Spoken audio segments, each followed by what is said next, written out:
Kyle's hand brushed the armor before he even realized what he'd done. The sound that followed wasn't quite a gasp. The Varosians didn't breathe like humans did. It was more like the hiss of 1,000 hydraulic systems stopping at once. Every chitinous face in the Grand Hall turned toward him, their multifaceted eyes reflecting the violet light of the capital star streaming through crystalline windows. He'd reached out to steady himself when his boot caught on the edge of the ceremonial platform. Just a reflex, just a fraction of a second of contact with the gleaming black surface of Queen Zara's shoulder guard. Now he stood frozen, his fingertips still tingling from the brief touch, watching as the Queen's primary arms rose slowly from her sides. The armor, if it even was armor, seemed to ripple with inner light, purple and silver patterns flowing across its surface like liquid mercury. Ambassador Kyle Harrison of Earth. Her voice echoed through translation implants, each word precise and cold. "Do you comprehend what you have done?" Kyle's throat went dry. 3 months of preparation, 2 weeks of travel through jump gates, 6 days of preliminary negotiations, all of it collapsing because he'd tripped like an idiot. He'd studied Varosian customs until his eyes bled. He knew about the caste markings, the ritual postures, the 17 different ways to bow depending on context. But nobody had told him about the armor. "Your Majesty," he began, but the sound of weapons being drawn cut him off. The royal guards moved with terrifying synchronization, their own armor plates shifting and locking into combat configuration. Plasma rifles emerged from forearm sheaths, already humming with charge. 12 barrels pointed directly at Kyle's chest.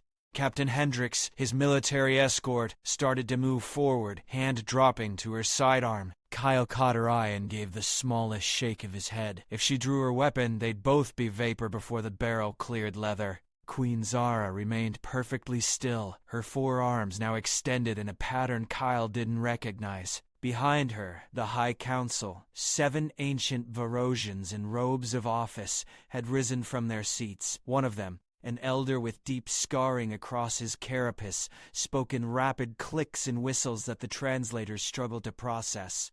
"Sacrilege," the translation finally came through. "Death. Immediate. Traditional law demands." "Silence, Counselor Vex." The Queen's voice cut through the chamber like a blade. "I will determine what tradition demands." She took a step toward Kyle. Then another. Descartes tracked his every breath but didn't fire. Up close he could see details in her armor he'd missed from a distance. Geometric patterns that seemed to shift and rearrange themselves, flowing like living circuitry. Her face, elegant and alien, tilted as she studied him with those enormous compound eyes. "You touched the sovereign shell," she said quietly, almost to herself. "No outsider has done this in 7,000 cycles. No outsider has done this and lived." Kyle forced himself to meet her gaze, though looking directly at a Varosian royal was probably another violation he'd just committed. "Your Majesty, it was an accident. I lost my balance. I meant no disrespect to you or your people. Intent is irrelevant." This came from another council member, her voice sharp. "The law is absolute. Contamination of the shell requires purification. The contaminating agent must be eliminated." "I am aware of the law, Counselor Thane." Queen Zara's secondary arms made a gesture that Kyle's cultural training identified as dismissal. "I wrote half the amendments to it myself." She circled him slowly, her footsteps silent on the polished stone floor. Kyle's heart hammered against his ribs. Behind the guards, he could see other humans in the diplomatic delegation. Scientists, military advisors, cultural liaisons, all watching with expressions ranging from horror to resignation. They'd come here to negotiate a peace treaty after 8 months of skirmishes along the border systems. Humanity's first contact with an alien civilization, and it was going to end with their lead diplomat being executed for a clumsy stumble. "However," the Queen continued, stopping directly in front of him again, "there is a provision, an old provision, one that has not been invoked in living memory." Counselor Vex made a sound like grinding gears. "Your Majesty, you cannot possibly mean the trial of worth." She spoke over him, her voice rising to fill the hall. "Let it be witnessed and recorded. I invoke the ancient right. This human will face the trial of worth. If he survives, his offense is purged. If he fails, tradition is satisfied." The chamber erupted. Counselors shouting, guards exchanging confused glances, the human delegation breaking into urgent whispers. Captain Hendricks pushed forward through the chaos. "Ambassador Harrison doesn't know your laws or your trials," she said, her voice carrying military authority. "This is a trap." "It is the law," Queen Zara replied, turning to face Hendricks. "And it is more mercy than any other being who committed this violation has ever received. Your ambassador has until the third moon rises tomorrow night. He will face 3 challenges. If he conquers them all, he walks free, and our negotiations continue. If he fails even one, she let the sentence hang." Kyle found his voice. "I accept." "Kyle," Hendricks started, but he shook his head. "I don't think I have a choice, Captain. And if this keeps everyone else alive—" He looked back at Queen Zara. "What are the trials?" For the first time, something that might have been emotion flickered across her alien features. "You will discover that soon enough, Ambassador. Guards, escort him to the holding chamber. See that he is given water and rest. He will need both." As the guards closed in around him, their weapons still active, Kyle caught one last glimpse of the Queen's armor. The patterns were still moving, still shifting, and for just a moment he could have sworn they formed symbols. Human symbols. Letters he recognized, but that was impossible. The guards marched him through corridors of seamless crystal and metal, past windows that showed the sprawling alien city below, spires and domes glowing with bioluminescent light, air traffic moving in precise geometric patterns. Other Varosians stopped to stare as the human prisoner passed, their antennae quivering with what might have been curiosity or disgust. The holding cell was better than Kyle expected. Spacious, clean, with a sleeping platform that had been modified for human physiology. A wall of transparent material gave him a view of 3 moons hanging in a purple sky. The smallest was rising now, pale and pockmarked. 2 more to go. He sat on the platform and put his head in his hands, trying to process everything that had just happened. Every first contact scenario humanity had wargamed, every diplomatic contingency they'd prepared for. None of it had included accidentally touch alien Queen's magic armor gets sentenced to trial by combat. Hours passed. The first moon climbed higher. Kyle tried to sleep, but his mind wouldn't stop racing, cataloging everything he knew about Varosian culture, searching for any advantage he could use. Their warriors trained from hatching. Their technology was centuries ahead of Earth's. Their concept of honor was rigid and unforgiving. He was so focused on his thoughts that he almost didn't hear the door open. Queen Zara stood in the entrance, alone, without guards or attendants. She'd removed the outer layers of her ceremonial robes, and the armor beneath was even more striking. Smooth as glass, dark as deep space, with those strange flowing patterns pulsing with soft light. "Your Majesty." Kyle stood quickly, unsure if he should bow. "Sit." She entered the cell and the door sealed behind her. "We must talk, and there is little time." Kyle sat. The Queen remained standing, her forearms folded in a posture that translation databases had never adequately explained. "Why did you really invoke the trial?" Kyle asked. "You could have just had me killed. Would have been cleaner for everyone. Cleaner, perhaps. But not correct." She moved to the window, her reflection ghostly against the night sky. "Ambassador Harrison, what do you know of prophecies?" The question threw him. Predictions? Religious texts? Most human cultures have them, usually pretty vague. Ours are not vague." She touched the window with one delicate claw. 7,000 cycles ago, the architect Cass created the sovereign shell. This armor. They built it using technologies we still do not fully understand, incorporating materials from dead stars and mathematics that seem to predict the future. And they left instructions, warnings, prophecies. Kyle's pulse quickened. What kind of prophecies? That one day an outsider would touch the shell, that when this happened everything would change. The prophecy speaks of 2 paths, one leading to our destruction, the other to our salvation. It says the outsider must be tested, must prove their worth, or all is lost. And you believe this? You seem like a rational leader, not someone who follows ancient superstition. Her mandibles clicked in what might have been amusement. I did not believe it until you touched the armor and it responded. She turned to face him, and the armor's pattern suddenly blazed brighter, filling the cell with shifting light. It has never done this before, she said softly. Not for me, not for any ruler in recorded history. The shell is supposed to be inert, decorative, a symbol. But when your skin made contact, she reached up and touched her own shoulder guard where his hand had landed. Something activated, something old and powerful. And I felt it. Kyle stared at the flowing symbols on the armor's surface. They were definitely forming recognizable shapes now. Mathematical equations, star charts, and yes, human letters mixed with Varosian glyphs. What does it mean? He asked. I do not know, but I intend to find out. She lowered her arms. The trials are real, Ambassador. They were designed by the architect cast to test specific qualities, courage, adaptability, and something the translation has always rendered poorly, a concept that sits between wisdom and compassion. Many have attempted them over the millennia. None have survived all three. Encouraging. I am telling you this because I need you to understand the stakes. This is not merely about you or me. My council is divided. Half believe you should be executed immediately as tradition demands. The other half see an opportunity. They think conquering you in the trials will demonstrate Varosian superiority and force your species into a subordinate position in any treaty. And you? Queen Zara's eyes seem to look through him, as if seeing something beyond the walls of the cell. I believe the architects knew something we do not. I believe they built this armor for a reason that spans millennia. And I believe your species and mine have met at precisely the moment we were meant to. She moved toward the door, then paused. Sleep if you can, Ambassador Harrison. Tomorrow you face the pit of teeth. Many warriors die there, and they know what is coming. You do not. One question, Kyle said quickly.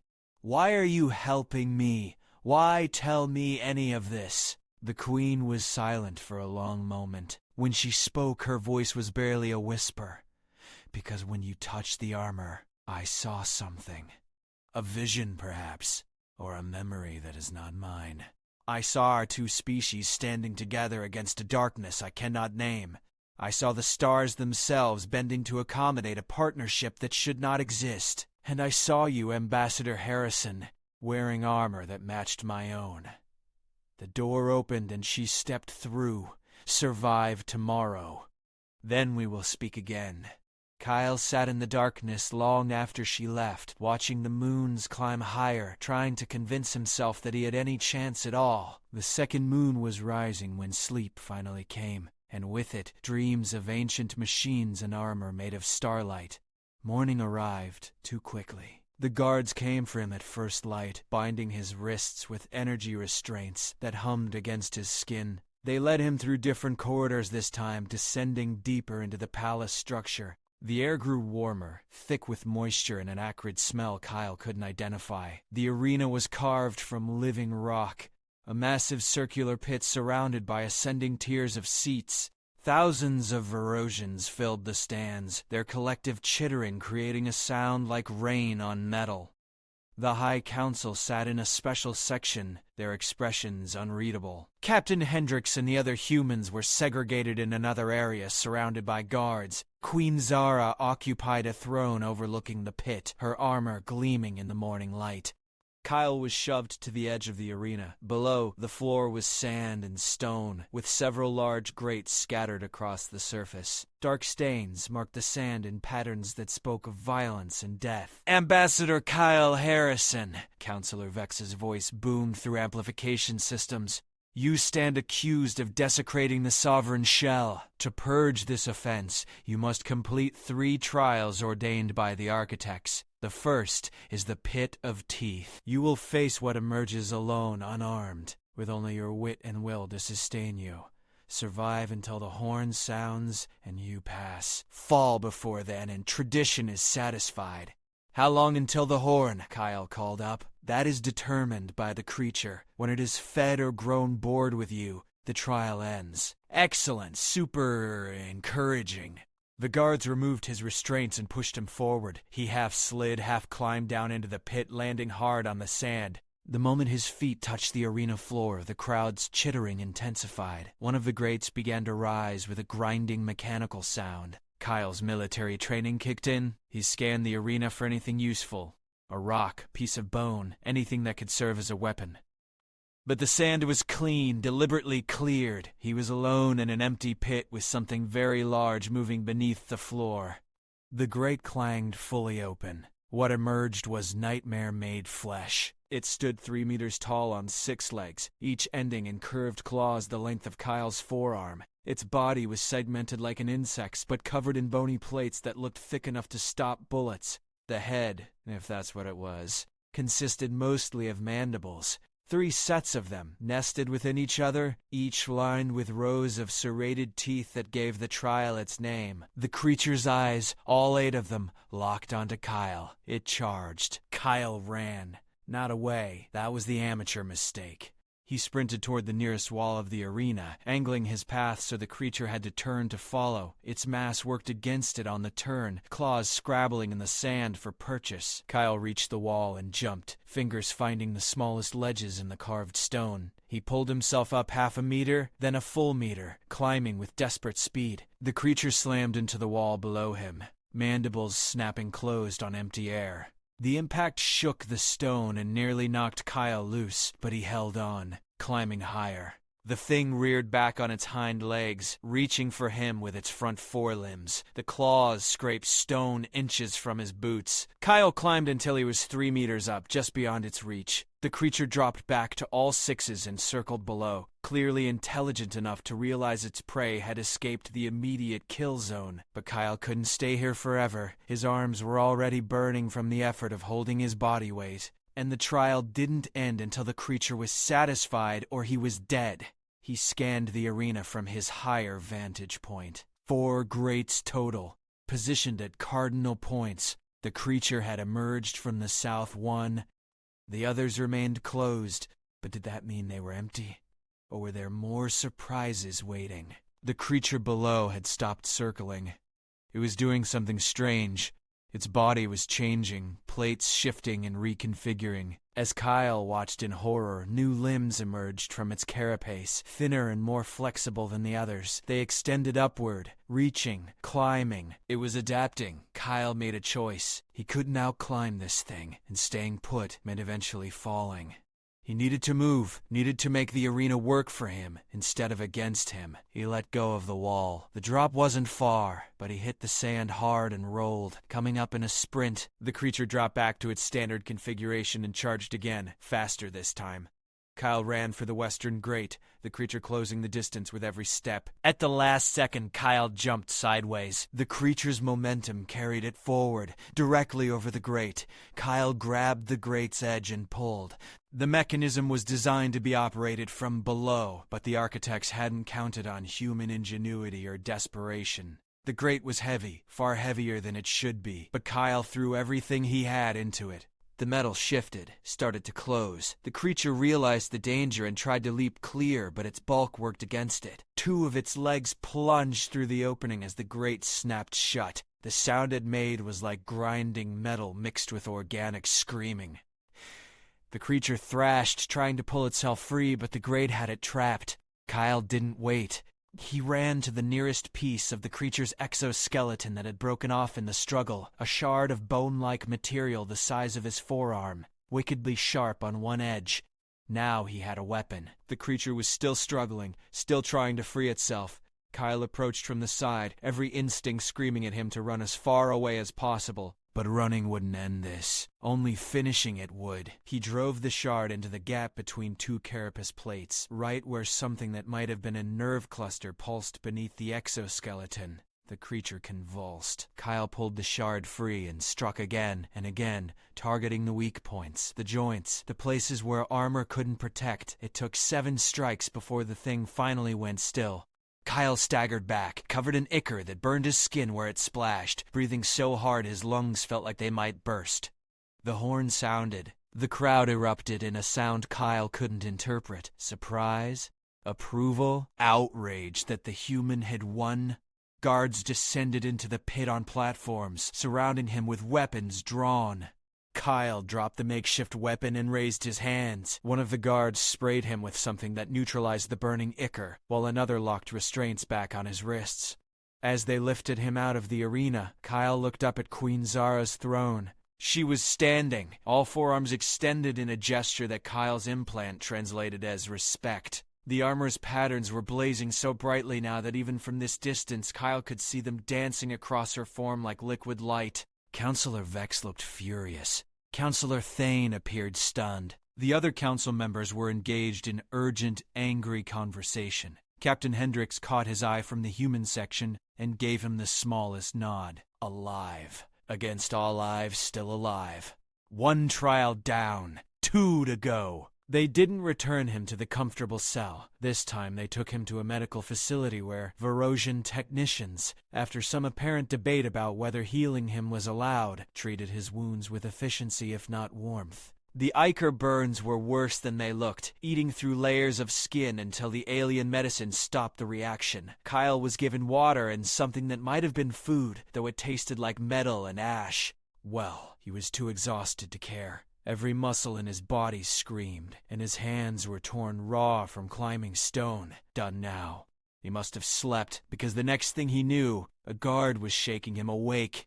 The third moon was visible through a narrow window, hanging low and red in the alien sky. Time for the second trial, the guard said in surprisingly clear English. The Labyrinth of Silence. You will enter alone. You will navigate alone. The exit is at the center. Reach it, and you pass. That's it? Just find my way through a maze? The guard's antenna twitched. Many enter the labyrinth. Few emerge with their minds intact. The silence is not merely absence of sound, human. It is presence of something else. Something that finds the cracks in your thoughts and widens them until there is nothing left but screaming. Kyle was led through the palace to a structure that seemed to exist partially underground, partially in some other space that made his eyes hurt to look at directly. The entrance was a circular opening carved with symbols that writhed and shifted when he tried to focus on them. Queen Zara was there, along with the High Council. The human delegation was absent this time. Apparently they weren't allowed to witness this trial. The labyrinth was built to test adaptability, the Queen said, her voice formal and distant. It responds to the one who enters, creating challenges unique to their nature. What you face inside will not be what another would face. There is no time limit. You may take as long as you need, though most who succeed do so within 6 hours. Pores. Do not take longer, Ambassador. What happens if I take longer? The labyrinth keeps you. Counselor Vex stepped forward. Any being who enters the labyrinth alone faces their deepest failures, their greatest fears, amplified and made manifest. Warriors train for years before attempting it. You have had 1 night of rest. This is where your luck ends, human. Kyle met the counselor's multifaceted eyes. Hasn't been luck so far, just stubbornness. He stepped toward the entrance before fear could freeze him in place. The opening seemed to dilate, expanding to accommodate him, and then he was inside. The first thing he noticed was the silence. Not quiet, true silence, so complete that he could hear his own heartbeat, the rush of blood through veins, the creak of his joints as he moved. Every breath was deafening. The second thing was the light. It came from everywhere and nowhere. A soft purple glow that cast no shadows. The walls were smooth and featureless, stretching up into darkness that the light didn't penetrate. The third thing was the paths, dozens of them, branching off in every direction, some straight, some curved, some spiraling up or down at angles that seemed to defy gravity. Kyle picked a direction at random and started walking. After 5 minutes, he realized that was a mistake. The path he'd chosen had led him in what felt like a circle, bringing him back to what might have been the entrance, or might have been a perfect copy of the entrance. There was no way to tell. He tried marking the wall with his fingernail, scratching a small X into the surface. The wall seemed to absorb the mark, smoothing itself out as he watched. Okay? The labyrinth didn't want to be mapped. Kyle closed his eyes and tried to think. Adaptability, the Queen had said. The labyrinth responded to whoever entered it. So what did that mean? What was it responding to in him? When he opened his eyes, the walls had changed. They weren't blank anymore. Images moved across their surface like water, scenes from his life, memories playing out in perfect detail. He saw himself at age 8, watching his father's ship depart for a colony mission, not knowing it would be the last time they'd see each other. Saw himself at 20, receiving the news that the colony had been lost to equipment failure. Saw himself volunteering for the diplomatic corps because he couldn't save his father, but maybe he could save someone else. The memories grew more recent. The day he was selected for the Varosian mission, the briefings, the warnings that first contact could end in disaster. Captain Hendricks telling him he was too idealistic, too willing to take risks. You're going to get yourself killed trying to save people who don't want saving. Her voice echoed from the walls. Kyle turned away from the memories and kept walking, but they followed him. Every surface showed him his failures, his doubts, every time he'd fallen short. He saw the moment he'd stumbled on the platform, his hand reaching out, touching the armor. Over and over the memory played, and each time it was worse. Each time he looked more clumsy, more foolish, more deserving of whatever fate awaited him. I meant no disrespect. His own voice whispered from the walls, mocking him. I lost my balance.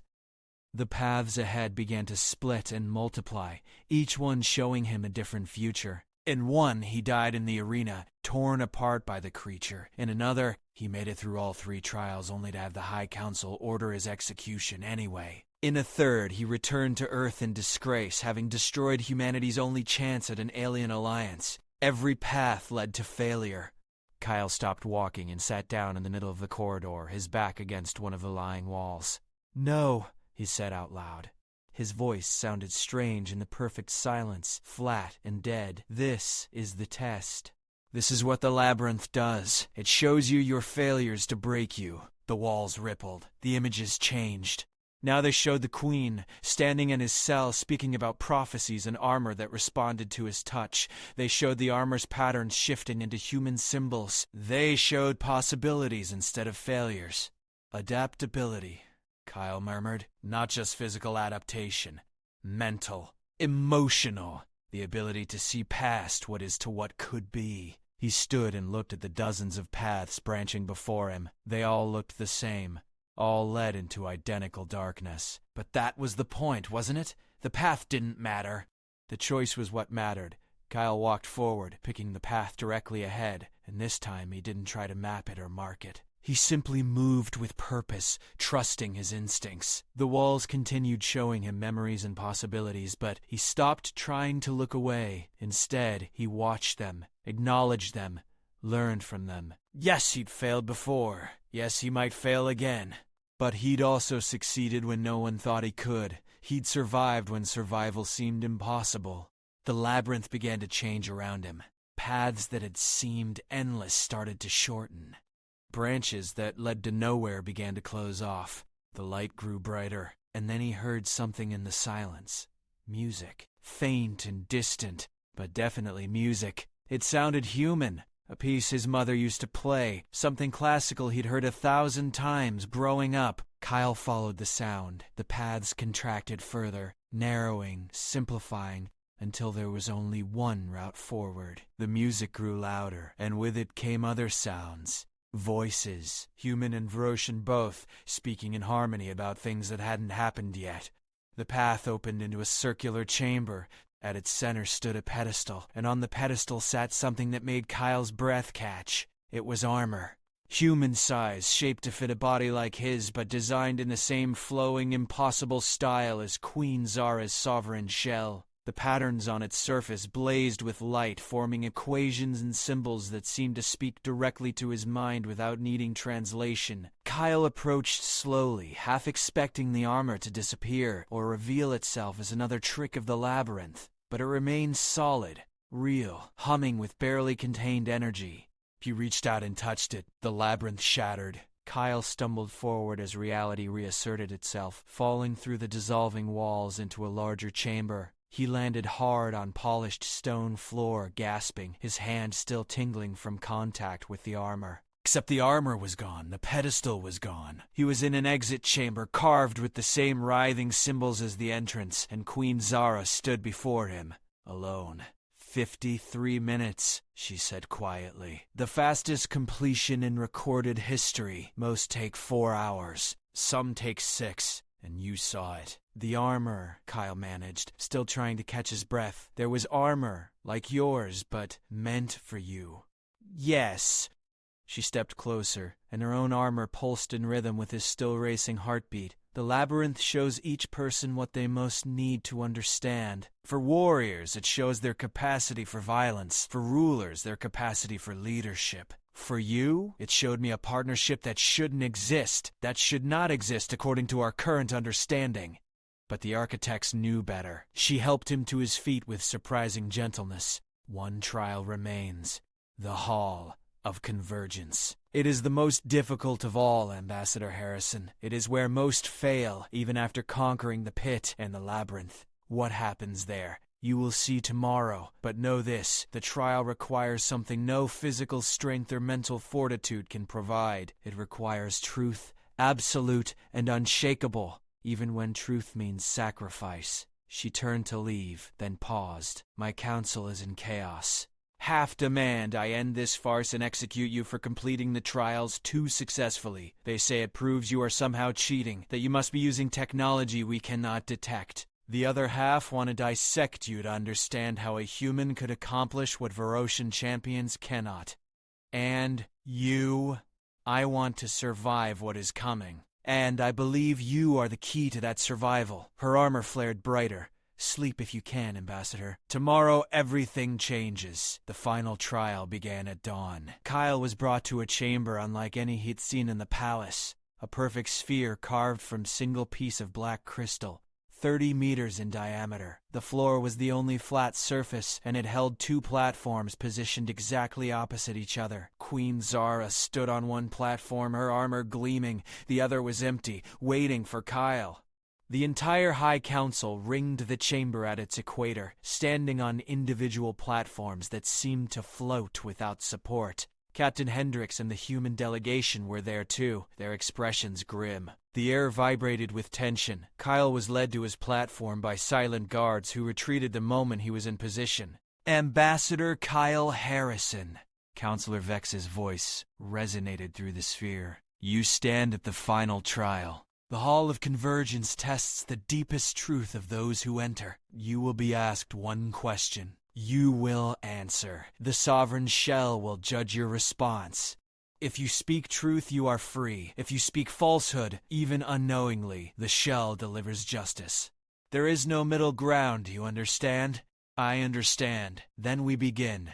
Vex gestured to Queen Zara. Your Majesty, if you would initiate the trial. Zara raised all 4 arms and her armor responded instantly. Light erupted from its surface, filling the chamber with blinding radiance. Patterns flowed from her body through the air, forming geometric shapes that hung suspended between the 2 platforms. Kyle felt something pressing against his mind, not hostile but searching, probing, looking for entry. The armor was scanning him, reading him at levels he didn't know existed.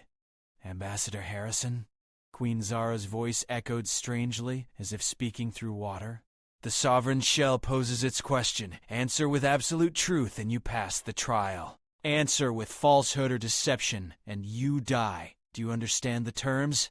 Yes. Then answer this. Why did you touch the armor? The question hung in the air between them. Simple. Devastating. Kyle opened his mouth to give the obvious answer, that it was an accident, that he'd stumbled, that he meant no harm, but the words stuck in his throat. The armor's presence in his mind intensified, and he realized with horrible clarity that it would know. It would know if he was hiding anything, obscuring anything, even from himself. So he dug deeper, past the accident, past the stumble, to the real truth underneath.